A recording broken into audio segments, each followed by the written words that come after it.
सकाळपासूनच सगळी म्हणत होती 500 रुपये जास्त झाला असत्याल तरी एक वेळा आमच्यावर खर्च कर, पण टॉक्झिक काय बघायला जाऊ नको. माझ्याच अंगात किडा.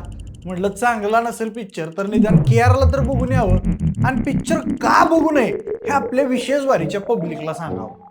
एका वाक्यात सांगायचं झालं तर 500 कोटी खर्च करून कसा पिक्चर बनवू नये आणि एखादा स्टार गावलाय म्हणून वळून ताणून त्याला कसा बी दाखवू नये याचं उत्तम उदाहरण म्हणजे हा टॉक्झिक सिनेमा आहे. चला तर मग वेळ न घालवता जाणून घेऊया की बाबा नेमका काय लेवलला हो पिक्चर काढलाय आणि नेमक्या अशा कोणत्या गोष्टी आहेत ज्या प्रेक्षकांना टॉर्चर वाटतायत. 3 घंटा 25 मिनट 50 किलो स्लो मोशन भरा इन लोगों ने इस पिक्चर में. कितना? 50 किलो. काळजी करू नका, कोणत्याही प्रकारचा मी स्पॉइलर देणार नाहीये.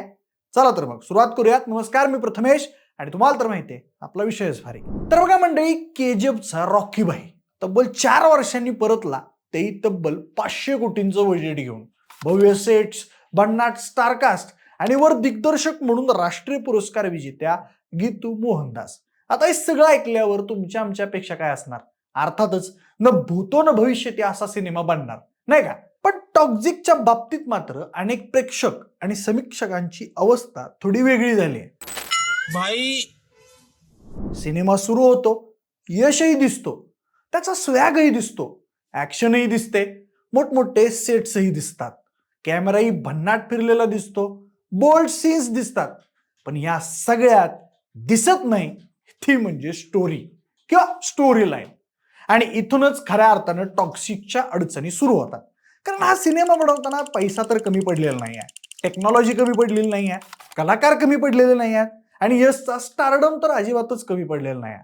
पण एक गोष्ट लक्षात ठेवली पाहिजे की एका यशस्वी सिनेमासाठी या सगळ्यांपेक्षा एक महत्वाची गोष्ट गरजेची असते, ती म्हणजे एक ग्रेट स्टोरी. ग्रेट का म्हणतोय? तर चांगल्या स्टोऱ्या तर आता कोण पण बांधतंय, ग्रेट स्टोऱ्या मोजक्याच येतात. आता टॉक्झिक बद्दल सुद्धा असंच झालंय सेम. म्हणजे स्टोरीज गणली आहे, पण स्टोरी व्यतिरिक्त सुद्धा अजून बऱ्याच गोष्टी घडल्यात. चला एक एक करून जाणून घेऊयात. पण त्याआधी एक खरं आणि स्पष्ट सांगू का, टॉक्झिक मध्ये चांगलं असं काहीच नाही आहे. यशचा स्क्रीन प्रेझेन्स, त्याचा लुक, स्वॅग, राया आणि तिकीट अशी दुहेरी भूमिका, राजीव रवी यांची सिनेमॅटोग्राफी म्हणजेच लाइटिंग, कलर पॅलेट, कॅमेरा आणि प्रोडक्शन डिझाईन, या गोष्टी त्यातल्या त्यात बऱ्या आहेत. ऍक्शनमध्येही काही भन्नाट सीन्स आहेत. क्लायमॅक्स मधला ट्विस्ट आणि शेवटचा ऍक्शन पार्ट लोकांना आवडतोय, पण तोवर कोणी तग धरून राहत नाही. प्रेक्षक त्या पॉइंटला जाईपर्यंत पार वैतागलेले असतात. आता सिनेमा घडण्याचं पहिलं कारण म्हणजे केजीएफचा हँगओव्हर. म्हणजे यशची जगभरात खरी ओळख केजीएफ मुळे झाली. रॉकी भाई हे पात्र इतकं मोठं झालं की यशची चाल, त्याचा लुक, स्लो मोशन मध्ये येण्याची पद्धत, डायलॉग बोलण्याची स्टाईल हे सगळंच प्रेक्षकांच्या डोक्यात इतकं फिट्ट बसलंय की टॉक्झिक मधला राया पाहताना अनेकांना रॉकी भाईचीच आठवण येते. म्हणजे चालण्याची स्टाईल, बोलण्याची स्टाईल, देहबोली, स्लो मोशन, डायलॉग सगळंच एकसारखं वाटतंय. त्यामुळे आपण वेगळा सिनेमा बघतोय असं प्रेक्षकांना अजिबातच वाटत नाही. पण यातला त्याहूनही सगळ्यात मोठा प्रॉब्लेम काय माहितीये का? आता केजीएफ मध्ये रॉकी भाईच्या हिंसेमागे एक मजबूत भावनिक कारण होतं. रॉकीच्या हिंसेमागे त्यानं आईला दिलेलं वचन होतं. त्यामुळे तो किती हिंसक झाला तरी प्रेक्षक त्याच्याशी इमोशनली जोडले गेले. पण टॉक्झिक मध्ये मात्र राया एवढा रक्तपात का करतोय, एवढी मारधाड का करतोय, त्याच्या हिंसेमागचं मानवी कारण काय आहे याचं समाधानकारक उत्तर देण्यात या सिनेमाची पटकथा म्हणजे स्क्रीन प्ले अपयशी ठरते, असं समीक्षकांचं थेट म्हणणं आहे. म्हणजेच काय, तर हिंसा तेव्हाच परिणामकारक ठरते जेव्हा त्या हिंसेमागं भावना असतात. फक्त रक्त जास्त सांडलं म्हणून सीन भारी होत नाही, कारण प्रेक्षकांच्या डोळ्यांना फक्त ऍक्शन दिसते, पण ती ऍक्शन बघायला मनाला काहीतरी कारण हवं ना. आणि इथेच टॉक्झिकला मोठा धक्का बसतो. आता येऊया दुसऱ्या कारणाकडे. नंबर 2, विस्कळीत पटकथा आणि गोंधळलेलं दिग्दर्शन. म्हणजे या सिनेमाची कथा ही 1950 ते 1970 या काळातील गोव्याच्या पार्श्वभूमीवर आहे. पोर्तुगीज राजवटीचा अस्त, अफीम आणि बेकायदेशीर औषधांची तस्करी आणि या सगळ्यातून राया नावाचा गँगस्टर आपलं साम्राज्य उभं करतो. ऐकायला सेटअप भारी आहे, नाही का?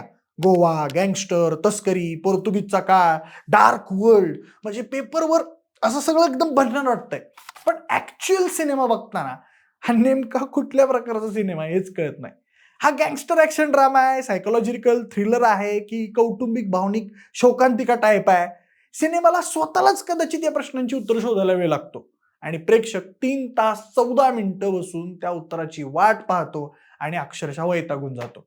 पहिला भाग तर इतक्या फास्ट पळतो की प्रेक्षक स्टोरी समजून घेण्याआधीच पुढचा सीन येतो. नुसती पळवापळवी. म्हणजे पहिल्या सीनमध्ये आपण कुठे आहोत हे समजण्याआधीच आपण दुसऱ्या सीनमध्ये एंट्री केलेली असते. मग लगेचच तिसरा सीन येतो. मग अचानक काहीतरी ऍक्शन होते. मग मधूनच दुसरं एखादं पात्र येतं. मग पुन्हा आणखी काही वेगळंच. म्हणजे पहिला भाग सिनेमा कमी आणि एखाद्या हायलाइटची रील कशी असते तसंच एक्सटेंडेड वर्जन असं जास्त वाटतो.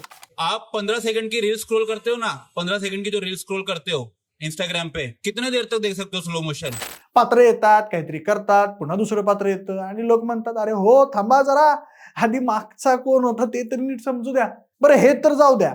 गंमत अशी होते की जिथे पहिला पार्ट पट सुटतो तिथं दुसरा पार्ट मात्र अचानकच ब्रेक घेतो. त्याची स्पीड इतकी स्लो होऊन जाते की प्रेक्षकांच्या संयमाच्या अक्षरशः परीक्षा सुरू होते. हे माझ्या दिग्दर्शनाचा एक मोठा प्रश्न आहे. म्हणजे गीतू मोहनदास यांची स्वतंत्र प्रायोगिक आणि कलात्मक सिनेमाची शैली ही एका बाजूला आहे आणि यशची मोठ्या प्रमाणावर मास सिनेमा देणारी एक इमेज आहे ती एका बाजूला आहे. म्हणजे दोन्ही गोष्टी एकत्र करण्याचा प्रयत्न झाला पण त्यांचा मेळ मात्र काही व्यवस्थित जमला नाही. आता याचा परिणाम काय? एकाच वेळेला सिनेमा प्रायोगिकही वाटतो आणि मास व्हायचाही प्रयत्न करतो पण शेवटी दोन्हीमध्येही तो पूर्णपणे पोहोचतच नाही. आता तिसरं आणि सगळ्यात महत्वाचं कारण गणलेले एडिटिंग आणि डायलॉग्स. तर बघा मंडळी, सुमारे 3 तास 14 मिनिटांचा हा सिनेमा आहे. काही आकडेवारीनुसार हा कालावधी 3 तास 12 मिनिटांपासून ते 3 तास 16 मिनिटांपर्यंत सांगितला गेलाय. पण प्रॉब्लेम फक्त हा लांबीचा नाही आहे. प्रॉब्लेम आहे त्या लांबीचा वापर कसा केलाय याचा. या सिनेमाचा एडिटर उज्ज्वल कुलकर्णी यांना हा सिनेमा एडिट करताना एका सीन नंतर दुसरा सीन व्यवस्थित जोडला गेलेला दिसत नाही. याच गोष्टीमुळे त्याच्यावर सगळ्यात जास्त सध्या टीका होते. स्पेशली सांगायचं झालं तर पहिल्या 15 मिनिटातच अचानक होणारे कट्स आणि एक विचित्र प्रकारचे ट्रान्झिशन्स लोकांना आवडत नाही आहेत.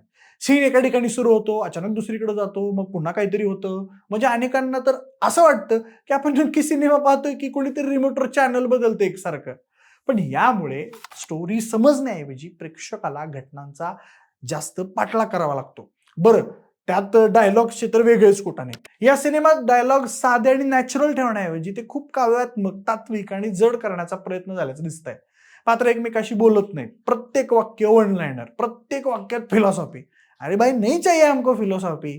उदाहरण देऊन सांगायचं झालं तर आपण मित्र जर भेटलो तर आपण असं कधी बोलतो का की बाबा तुझ्या अस्तित्वाच्या सावलीत माझ्या नियतीचा संघर्ष दडलेला आहे मित्रा? नाही ना. आपण काय बोलतो, काय रे भावा कुठं होतास? पण टॉक्झिक मधले डायलॉग हे असे अजिबातच दिसत नाही. बरं, त्यात आणि डबिंगचा मॅटर.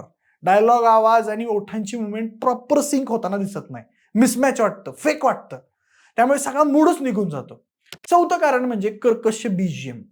रवी बसमूर यांचं बीजीएम ऍक्शन सिक्वेन्समध्ये एनर्जी देतं, नो डाऊट. गरजेपेक्षा जास्त जोरात वाजतं.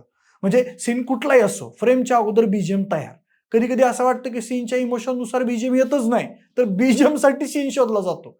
जनरली बीजीएमचं काम हे सीनला उचलून धरणं असतं. पण जेव्हा हेच बीजीएम सारखं सारखं येतं आणि सीनवरती भारी पडतं त्यावेळेस सीन राहतो मागं आणि नुसत्या आवाजानंच आपण बोर होऊन जातो. आणि ते सुद्धा माझ्यासहित अनेक प्रेक्षकांना तेच जाणवलं. बीजीएम इतकं लाऊड आणि सतत जाणवतं की ते कथेचा अनुभव वाढवण्याऐवजी एका पॉइंट नंतर ते आपल्याला खूप त्रासदायक वाटू लागतं. आता शेवटचं आणि अतिशय महत्वाचं कारण नंबर 5. इतकी मोठी स्टार कास्ट पण त्यांचा उपयोग किती? मराठीत एक म्हण आहे बघा, येऊ नको तर कुठल्या इष्टीत बसू. टॉक्झिक मध्ये नयनतारा, कियारा अडवाणी, हुमा कुरेशी, तारा सुतारिया आणि रुक्मिणी हसन यांसारख्या अभिनेत्री आहेत. आता एकाच सिनेमात एवढ्या सगळ्या मोठ्या हिरोईनी एकत्र दिसणार म्हटल्यावर प्रेक्षकांच्या अपेक्षा आपोआपच वाढतात. पण सिनेमात इनको क्यू लाया गया है हेच समजत नाही. नयनताराचं गंगा हे कॅरेक्टर तुलनेनं महत्वाचं आहे. कियारा अडवाणीचं नादिया हे कॅरेक्टर यासोबत चांगलं वाटतं. पण बाकीची जी गँग आहेत त्यांना का घेतलं हेच समजत नाही. म्हणजे कलाकार आहेत, स्टार आहेत, चेहरे मोठे आहेत, ठीक आहे. पण पटकथेत त्यांच्या कॅरेक्टरची तितकी गरज आहे का? आणि नसेलच तर नुसतं ओढून ताणून त्यांना घेऊन त्या स्टारकास्टचा उपयोग काय? आणि याच मुद्द्यामुळे पुन्हा आपण आपल्या मूळ प्रॉब्लेमकडे येतो, तो म्हणजे स्टोरी लाईन. टॉक्झिक मध्ये तांत्रिकदृष्ट्या खूप मोठं काम झालंय. 500 कोटींच्या आसपासचं बजेट आहे, भव्य सेट्स आहेत, मोठी प्रोडक्शन व्हॅल्यू आहे, यशचा प्रचंड स्क्रीन प्रेझेन्स आहे, ऍक्शन आहे, जागतिक दर्जाची सिनेमॅटोग्राफी आहे, म्हणजे हॉलिवूड फिल्म वाटणार आपल्याला. काही बोल्ड सीन्स पण तगडे आहेत. पण सगळं असूनही प्रेक्षक जर स्टोरीलाच कनेक्ट होत नसतील तर मग अवघड आहे ना. आणि तेच टॉक्झिक हा खऱ्या अर्थाने गणतो. सिनेमाचं प्री बुकिंग 40-50 कोटींचं झालंय, म्हणजे सुरुवात तर तुफान झाली आहे, पण आता सिनेमा पाहून तो गणण्याच्याच दिशेनं जाताना दिसतोय. पण सिनेमानं प्रेक्षकांना इम्प्रेस करण्याचा खूप प्रयत्न केला, पण प्रेक्षकांना कनेक्ट करायला मात्र सिनेमाला जमलं नाही. त्यामुळे सिनेमा कितीही महागडा असो, कॅमेरा कितीही भारी असो, सेट कितीही मोठे असो, बीजीएम कितीही चांगलं असो, हिरो कितीही मोठा असो, शेवटी प्रेक्षकाला हवी असते ती एक चांगली गोष्ट, त्याला इमोशनली सायकोलॉजी कनेक्ट करण्यासाठी. KGF मध्ये या प्रश्नाचं उत्तर होतं, टॉक्झिक मध्ये मात्र ते उत्तर अनेक प्रेक्षकांना सापडलं नाही. बाकी मंडळी, तुम्ही पाहिलाय का हा टॉक्झिक? आणि पाहिला असेल तर तो तुम्हाला कसा वाटला ते आम्हाला कमेंट बॉक्समध्ये नक्की सांगा. आणि सोबतच आपल्या विश्वास भारीच्या YouTube चॅनलला सबस्क्राईब करायला अजिबात विसरू नका. धन्यवाद.